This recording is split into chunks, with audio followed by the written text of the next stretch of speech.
Buen día a todas y a todos. Los saludamos desde las instalaciones del Centro Universitario de Excelencia Educativa, en el podcast que todos los lunes tenemos Derecho entre Amigos. Bueno, el día de hoy nos acompaña una excelente persona, un gran jurista, Samuel Sánchez. Querido Samuel, agradecemos de corazón que nos hayas dado un tiempo y espacio de agenda para platicar un tema excelente. Pero creo que antes de iniciar con la plática de este enorme tema, me gustaría, Samuel, que la audiencia sepa quién eres. Samuel. Gracias. Buenos días. Bueno, en principio, gracias a ustedes por la invitación, gracias a la escuela, y San Salvador, y a todas las personas que están integrando el proyecto educativo que va excelente. Gracias. Y bueno, yo soy abogado de la Universidad Autónoma del Estado de Puebla y tengo 25 años en el Poder, terminé 25 años en el Poder Judicial de la Federación, de los cuales los últimos 10 años con 8 meses en el Poder del Distrito. Tengo maestría en Derecho Procesal Constitucional y muchos cursos y experiencia en materia administrativa, penal, civil, en el pago, proceso. Perfecto, Samuel, sin duda un gran currículum, pero sobre todo creo yo que has dejado huella en el Poder Judicial de la Federación, un gran jurista, un gran juez, ¿no? Durante todos los años que estuviste. Y bueno, justo el tema de hoy es un tema que tú dominas a la perfección, Samuel, que es el juicio de amparo como mecanismo protector del derecho humano fundamental de las aves. A ver, Samuel, la audiencia que nos escucha tiene la intención de saber qué es el juicio de amparo y por qué el juicio de amparo se le considera como un verdadero mecanismo protector de los derechos humanos, entre ellos el de la salud. Bueno, trataré de explicar en palabras sencillas, claro, para no meternos con complicaciones que se puede entender de manera fácil. El juicio de amparo es un juicio que tenemos al alcance de todas las personas que estamos en la República Mexicana, a través del cual podemos hacer efectivos los derechos humanos que nos reconoce la Constitución y los tratados internacionales cuando esos derechos son vulnerados por la autoridad, ya sea por acción o por una omisión.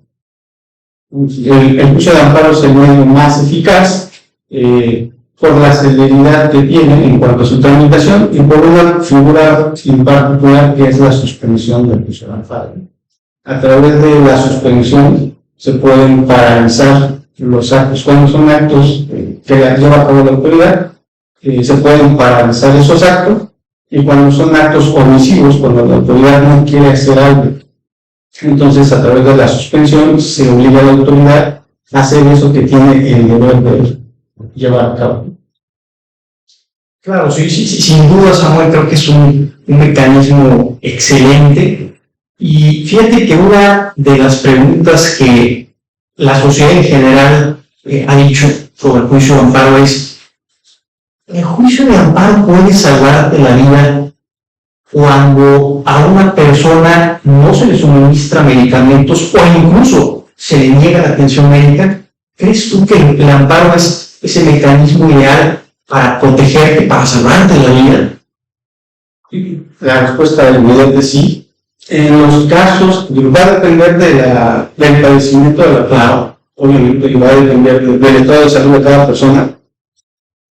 Y bueno, a veces se inclinan muchas cosas, pero cuando el Estado no quiere llevar a cabo la actuación, está obligado en el caso a atender a las personas, darles medicamentos, llevar a cabo una operación. El juicio de amparo es un mecanismo ideal para obligar a la autoridad a hacer eso que hay que hacer. Y te voy a platicar casos concretos. A mí me tocó ver en el COVID, por ejemplo, nosotros concedimos suspensiones, se promovían juicios de amparo porque la autoridad en principio no le decía a las personas, no les informaba a los familiares qué pasaba con los pacientes, ¿no? Con sus familiares. y promovían juicio de amparo para que la autoridad del municipio les informara qué pasaba con ellos y además pues, les dieran los medios. Hubo muchos casos donde a través del juicio de amparo se pudo salvar la vida de las personas. Tuvimos escritos donde las personas nos agradecían por el obligó a la autoridad, ya sea el ISSSTE que el IMSS, a que atendieran a los pacientes. En el caso de vacuna, por ejemplo, tratándose de los menores, los papás presentaron escritos agradeciendo porque gracias a los juicios de amparo se vacunó a los menores.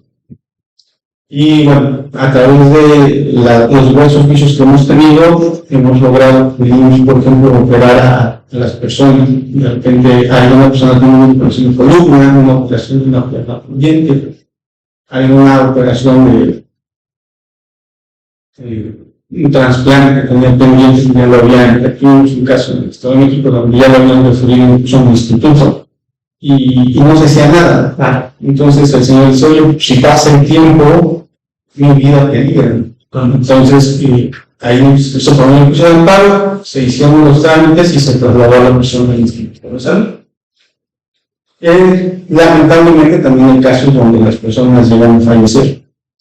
Lamentablemente en el último año, te puedo decir que me tocó ver que 2 personas que murieron de amparo porque el IMSS no les daba el medicamento para el cáncer. Y entonces, bueno, se hacían los requerimientos y después la autoridad nos decía, ¿sabes qué? Pues, lamentablemente ya falleció la persona. Entonces va a depender mucho del estado de salud de la persona, el avance de la enfermedad, pero definitivamente el juicio de amparo es el mecanismo ideal para que la autoridad brinde la atención médica o los medicamentos necesarios para protegerla. Claro, fíjate que eso que comentas es esencial. Y a ver, mira, Samuel, en general, creo que mucha gente ha tenido esta inquietud de, oye, yo voy al hospital con la finalidad de recibir atención médica, pero sobre todo medicamentos. Y hay veces donde el hospital dice, oye, tenemos falta de medicamentos, porque no hay presupuesto, porque el Estado no nos ha dado dinero para poder comprar los medicamentos y poderlos suministrarles pues, a toda la gente, ¿no?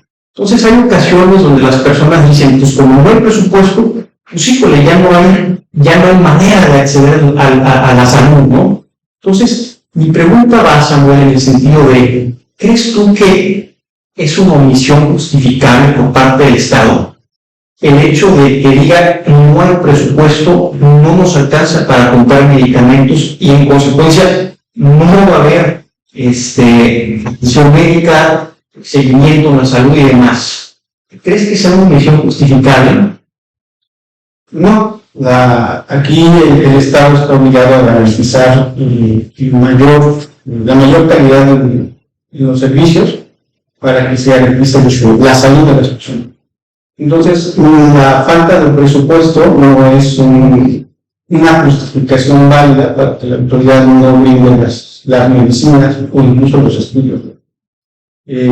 Ya hay resoluciones de tribunales federales donde se ha establecido que si el instituto no brinda la medicina, los medicamentos que tiene la persona que toma, siempre y cuando estén prescritos por el médico del Instituto Mexicano de Seguro Social o de una institución de salud, la persona los puede pagar su dinero si es que llega a ser, si es que tiene esas posibilidades, y después el instituto le tiene que reembolsar el dinero. Eso se logra también a través del juicio de amparo. Ahí hay que presentar los documentos que acrediten que el medicamento estaba prescrito, que se compraron. Muchas veces en las demandas de amparo me decían, oye, es que tuve que pedir dinero prestado, engañando, todo para conseguir la medicina, porque a veces la medicina no es barata. Y bueno, a través del juicio de amparo es el mecanismo que tenemos para obligar a la autoridad a devolver el dinero cuando no basta la persona que es atendida, ¿no? O que no es atendida, ¿no? Claro. Pero la falta de presupuesto no es una justificación válida, ¿no? Dependiendo de cada caso, habrá que ver los requerimientos que se hagan a la autoridad para que la autoridad se llegue a esos recursos y pueda dar las medicinas a los pacientes.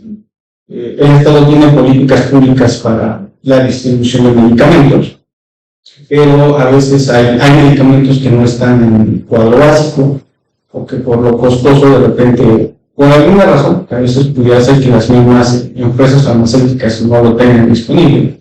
Bueno, entonces, lo que tiene que hacer la autoridad sanitaria es llevar a cabo los actos que sean necesarios para que se dé el medicamento.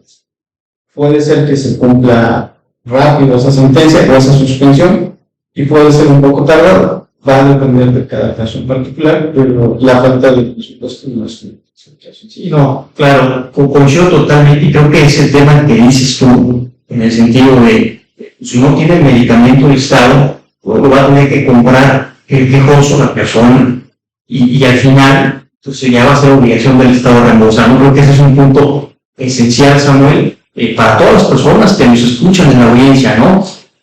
Ahora, Samuel, vamos con el tema de atención médica. Se han tenido casos donde hay personas que por urgencia, que están muy graves de salud, llegan a una institución de salud pública o privada, pero a veces estas instituciones ponen límites. ¿En qué sentido? Vamos, por ejemplo, me diste, ¿no? Si no estás afiliado a esta institución, entonces ha habido casos o momentos donde diste niega la atención, ¿no? O la gente cree que por el simple hecho de que no pertenece al ISSSTE, no pertenece al IMSS, o incluso una institución privada piensa que el hecho de no pertenecer a esta institución, o que tiene que pagar a una institución privada, pues no va a poder recibir una atención de manera urgente. Hablo de casos urgentes, amor. ¿Qué pasa en estas situaciones? El IMSS está obligado a dar atención por la urgencia, y en su caso también institución privada de salud. Sí, dependiendo de la urgencia del caso. Y en principio, tanto el IMSS como el ISSSTE, por ejemplo, que son instituciones de gobierno, tendrían que atender a la persona. El IMSS tiene incluso, el ISSSTE está destinado, la mayoría lo sabe, es para los trabajadores del Estado. Entonces, generalmente las personas que necesitan no acuden al ISSSTE. Claro. Siempre o Cruz Roja o el IMSS. Claro. Yo diría, bueno, el IMSS tiene, por ejemplo, fijar unas cuotas para las personas que no son derechohabientes. ¿Qué pasa? Si yo llego al IMSS y en el IMSS, por trámites burocráticos, no estás afiliado, no te doy la atención. Yo ahí, redes sociales he comentado, bueno, lo que tiene que hacer la persona es hacer valer su derecho a la salud y decir, me tienes que atender. La cuestión del pago, la cuestión de la afiliación, la puedo ver después, porque tuvimos juicios de amparo, por ejemplo, donde si llegaba el papá de un trabajador y decía, es que mi hijo ya me afilió, pero en el IMSS me dicen que no es todo. Bueno, pues te concedo la suspensión para que te atiendan, y la cuestión de si estás o no afiliado, y si el hijo trabaja o no, eso lo verán después, pero lo que te tienen que atender y brindar la atención, lo tienen que hacer. Si voy a una institución privada, en principio me tendrían que atender.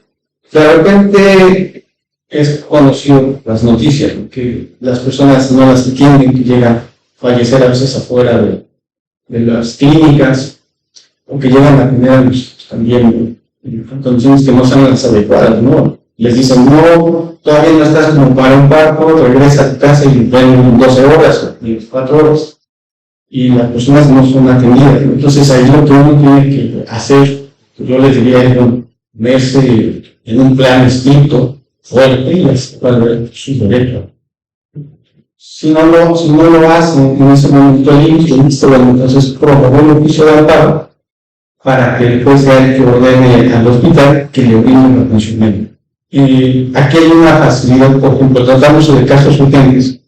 Cuando la persona no puede solicitar el amparo, cuando ella no puede pedirla, firmar la demanda, lo puede hacer cualquier persona en su representación, o lo que puede firmarla, incluso se puede presentar la demanda sin firmar, o puede llegar al juzgado del distrito que Estrella guarda y decirles, vengo con un oficio de amparo por falta de atención médica, y mi paciente, sea que esté en la sala de urgencias, o está en mi casa, o lo tengo en el coche aquí afuera, está enfermo y no me quieren recibir, ¿no? Y entonces, en esos casos, en la suspensión se le dice a la autoridad, oye, te damos O sea, lo tienes que atender de manera inmediata.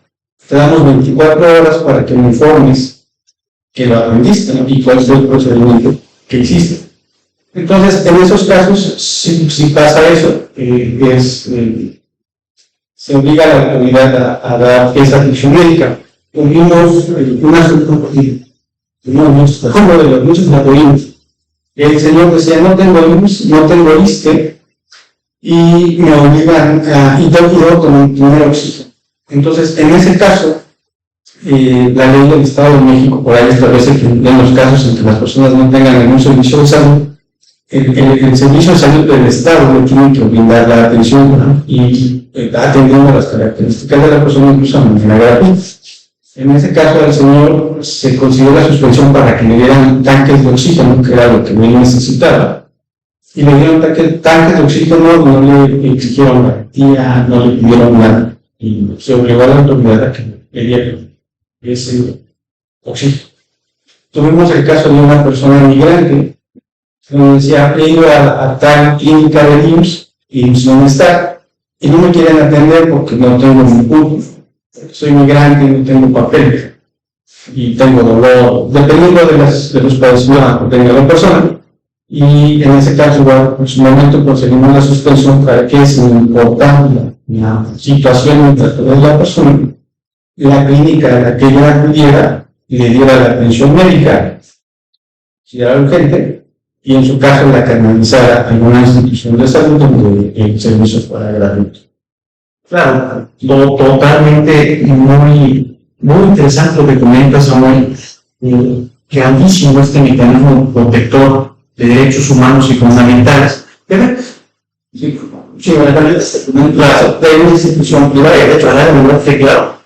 En los últimos meses donde estuve, tuvimos 2 demandas de amparo porque a las personas ya no las estaban atendiendo porque les pedían se ingresaron a un hospital privado y entonces les pedían que incrementaran la garantía o el depósito que le llaman para que los siguieran atendiendo. Entonces promovieron una demanda de amparo y decían, ya no tenemos dinero, porque una cantidad, nos pidieron 250,000 pesos, ya les dimos el depósito y dicen que no lo van a cobrar hasta que no demos 300,000 más, ¿no?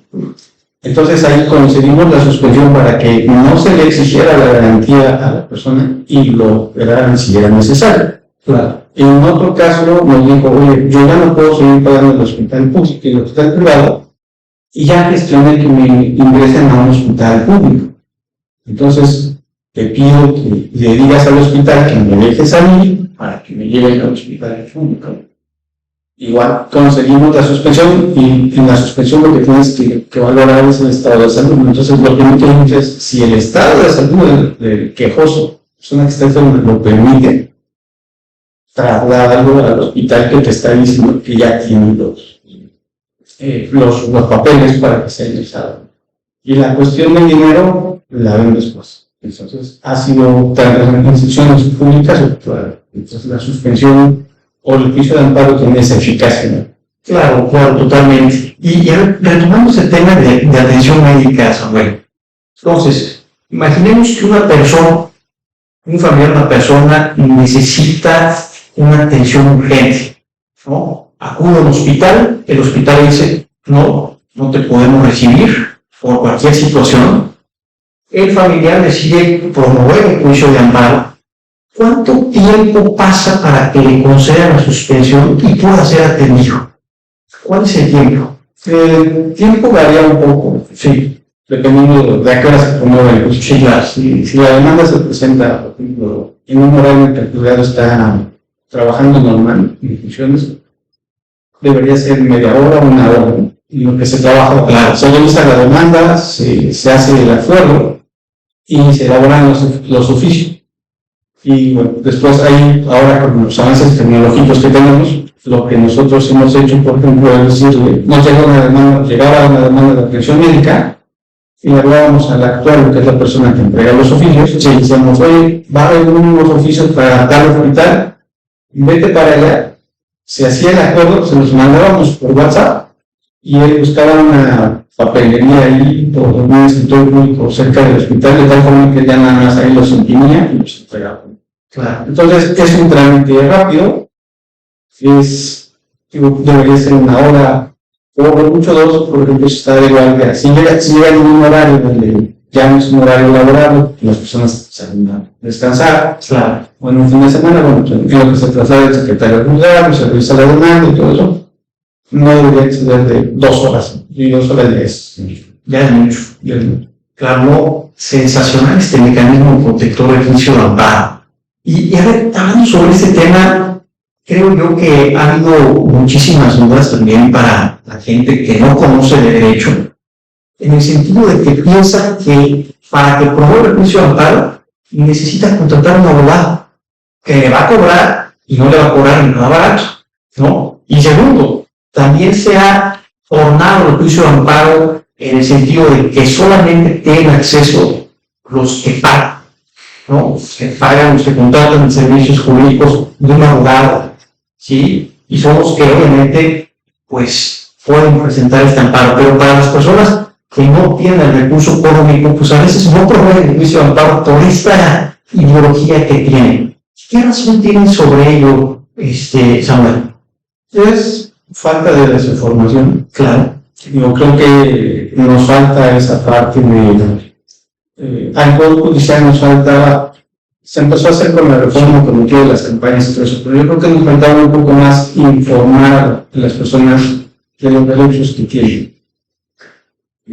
Se cree que el juicio de amparo solo lo pueden promover las personas que tienen dinero o que cuesta mucho dinero. Claro.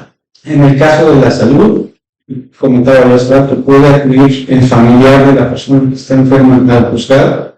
En el juzgado se elabora la demanda por comparecencia y se presenta sin costo alguno para las personas. Y yo siempre les sugiero, antes no podía yo retirar, yo siempre decía, acudir al Instituto Federal de Defensoría Pública. De verdad que ellos tienen un buen equipo de asesores jurídicos y de abogados. Y ellos promueven los juicios de amparo de manera gratuita. Tratamos de casos urgentes, como lo es la atención médica, son rápidos. Para otros casos se hace un análisis socioeconómico, todo eso, pero vamos, tratamos de derecho a la salud, yo creo que es un tema totalmente. Y vamos, si yo llego y les digo al defensor público, oiga, asesor jurídico, si término correcto, si ven una demanda así, de inmediato se trabaja y sin ningún costo para las personas. Pueden acudir a través a un abogado particular, ahí se va a poner costo, pero bueno, si van al Instituto de Defensoría Pública o si acuden directamente al juzgado, se hace sin costo para ellos. No se pide nada, ni copias, nada. Fíjate, todo eso es importante para la audiencia que nos escucha, porque de verdad muchos piensan que el amparo forzosamente se tiene que contratar un abogado, ¿no? Un abogado particular. Pero lo cierto es que, como dice Samuel, simplemente basta, como este caso del derecho a la salud, con que vaya al Poder Judicial de la Federación y ahí mismo pueda disipar esta duda e incluso recibir la asesoría por el propio Poder Judicial de la Federación. Sin duda un gran mecanismo protector, insisto, y así es, Samuel, ¿no? Ya para finalizar y concluir, Samuel, ¿cuáles son los retos actuales que atraviesa nuestro Estado mexicano en general sobre este tema del derecho a la salud? En principio, una parte que es atribuible al Ejecutivo y al Legislativo es la parte del presupuesto. Que más que falta de presupuesto, yo diría la mala distribución del presupuesto. ¿Por qué? Porque, bueno, se destina dinero a obras que a lo mejor no son tan importantes como el derecho a la salud, o se disminuye, ¿no? Apenas la semana pasada se aprobó el presupuesto de egresos y se tuvo una disminución en el tema de salud. Y en los últimos años no ha habido dinero para vacunas, ya han ido escaseando las medicinas. Entonces yo creo que esa parte del presupuesto, en lugar de destinarle a publicidad del gobierno, por ejemplo, lo que yo haría, si tuviera en ese momento mucho mejor equipo de dinero a publicidad y de vestir y esas cosas. Claro. Entonces, esa falta de una buena distribución del presupuesto yo creo que es el principal factor. Yo creo que también falta sensibilizar más a los medios, ¿no? Hemos visto en las redes sociales videos donde las personas van y dicen, oye, tengo a mi familiar en la banca, ¿no? O la persona está afuera y no la quieren ingresar, y los médicos no hacen nada. Claro. Eso, yo creo que como personas, si yo veo que una persona, si yo veo que el paciente, la persona que está enferma, pues está mal, debería atenderlo en principio, por lo menos revisarla, ¿no? A lo mejor no lo voy a meter al quirófano, pero una revisión rápida sería lo ideal. Y eso, bueno, da lugar después a una responsabilidad patrimonial del Estado. Bueno, yo no le llamaría ventaja, pero algo que se puede sacar de la mala atención del Seguro Social, del ISSSTE, de una institución de salud pública, sería una responsabilidad patrimonial. Y en este caso se demanda al Estado por no dar la atención médica que debería dar o porque la da en algunos casos de manera deficiente. Ha habido casos donde dicen, oye, pues yo iba enfermo de esto y en el hospital adquirí una enfermedad diversa. Tuve el caso, bueno, me comentaron en el caso de una señora donde la Lex Artis de medicina dice que la operación le puede quitar un hueso 2 centímetros y a la señora le quitar 17, ¿no?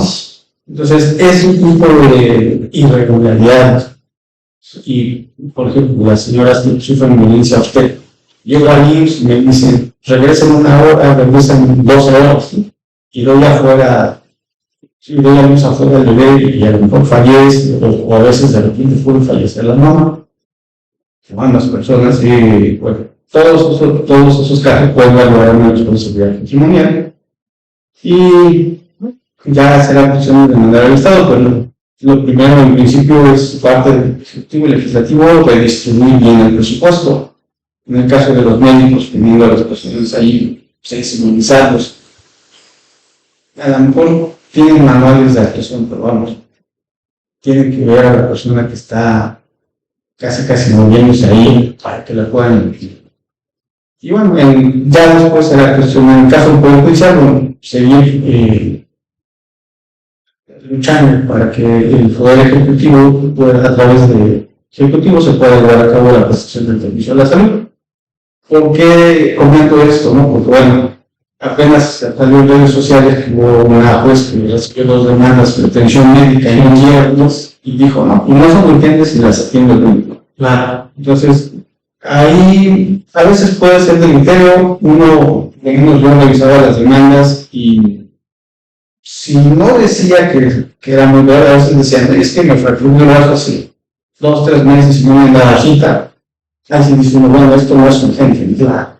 Pero a veces de las demandas y de ya padecimientos que uno desconoce, entonces ahí preguntando a un médico, preguntando en internet, y si es algo que tiene que atenderse, no lo puedes dejar en ese tiempo.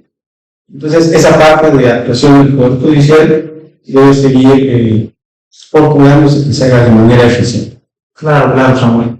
Samuel, pues te agradecemos de verdad por darnos este gran espacio de agenda, sin duda un tema que dominas a la perfección y sobre todo los puntos que tocaste, ¿no? Para la audiencia, pues bueno, nos vemos la próxima semana con un nuevo episodio más. Excelente semana.